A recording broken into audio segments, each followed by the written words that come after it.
7व्या वेतन आयोगातील वेतन त्रुटी व कंत्राटी भरतीच्या निषेधार्थ तसेच आपल्या विविध प्रलंबित मागण्यासाठी महाराष्ट्र राज्य परिचारिका संघटनेच्या वतीने मुंबईतील आझाद मैदानावरती आंदोलन करण्यात येत आहे।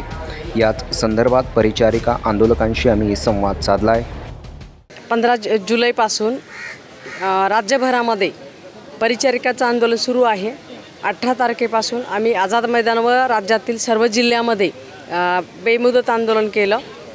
हे आंदोलन अजूनही सुरू आहे। या आंदोलनामध्ये परिचारिकांच्या अतिशय महत्त्वाच्या अशा मागण्या होत्या।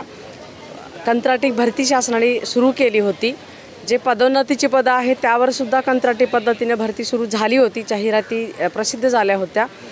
ही प्रमुख मागणी होती। याशिवाय शासनाकडे परिचारिकांच्या पदोन्नती करण्यासाठी सेवा प्रवेश नियम उपलब्ध नाहीत, त्यामुळे बाह्यस्त्रोताद्वारे भरण्याचा प्रयत्न होत होता।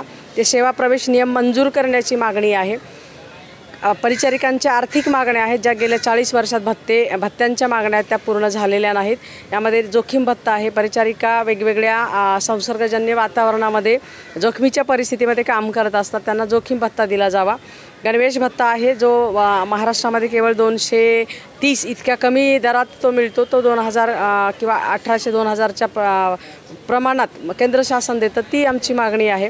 यानंतर शैक्षणिक भत्त्याची मागणी आहे, पदनाम बदलाची मागणी आहे, विद्यार्थ्यांचं विद्यावेतन वाढ करण्यासाठीची मागणी आहे, पदनिर्मितीची मागणी आहे। शासनाने वेगवेगळ्या प्रत्येक जिल्ह्यामध्ये शासकीय वैद्यकीय महाविद्यालय मंजूर केलीत।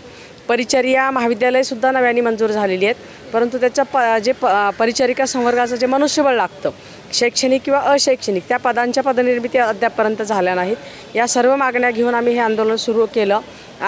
काल आमचं शुक्रवारी प्रकाश आंबेडकर साहेब सार्वजनिक आरोग्य मंत्री यांच्याशी चर्चा झाली, परंतु त्यांना आम्ही अधिकृत अशी बैठक मागितली आहे। आणि काल वैद्यकीय शिक्षण मंत्री माननीय हसन मुश्रीफ साहेब यांच्याशी बैठक झाली। त्यांनी या बैठकीमध्ये 2 मागण्या कालच जाहीर केल्या आहेत। एक कंत्राटी पद्धतीची भरती आहे ती रद्द करण्याचं त्यांनी मान्य केलं आहे। दुसरं त्यांनी परिचारिकांचं पदनाम ज्यांना आधी परिचारिका म्हटलं जायचं त्यांना आता परिचर्या अधिकारी किंवा नर्सिंग ऑफिसर म्हटलं जाईल, हे त्यांनी काल घोषणा केलेली आहे। या दोन्ही विषयाचे परिपत्रक मिळाल्यानंतर आम्ही आंदोलन चालू ठेवायचे की मागे घ्यायचं यावर विचार करू असं आम्ही काल मंत्री महोदयांना कळवलेलं आहे। आणि अद्यापर्यंत ती परिपत्रक आम्हाला प्राप्त झाली नाहीत। इतर मागण्यांवर सुद्धा कार्यवाही करण्याचं आश्वासन मंत्री महोदयांनी दिलं आहे, परंतु जी 2 विषयाची परिपत्रकं आम्हाला अपेक्षित आहेत त्यासाठी आम्ही प्रतीक्षित आहोत। आणि जोपर्यंत ती मिळणार नाहीत तोपर्यंत हे आंदोलन असं सुरू राहणार आहे। आमची अशी अपेक्षा आहे, इतर क्षेत्रात खाजगीकरण झालं तर तेवढा परिणाम होणार नाही, पण आमच्या क्षेत्रामध्ये जर खाजगीकरण झालं तर मानसिक, सामाजिक आणि आर्थिक सगळ्याच बाबतीत खच्चीकरण होणार आहे। आणि नर्सिंग प्रोफेशन एक असं आहे की रुग्ण हा आमचा देवता असतो आणि आम्ही त्याची सेवा करत असतो। जर खाजगीकरण झालं तर हे रुग्णसेवा देवता राहणार नाही आणि आम्ही जे सेवा करतो ते ईश्वर सेवा समजली जाणार नाही, एवढा फरक नक्कीच पडणार आहे।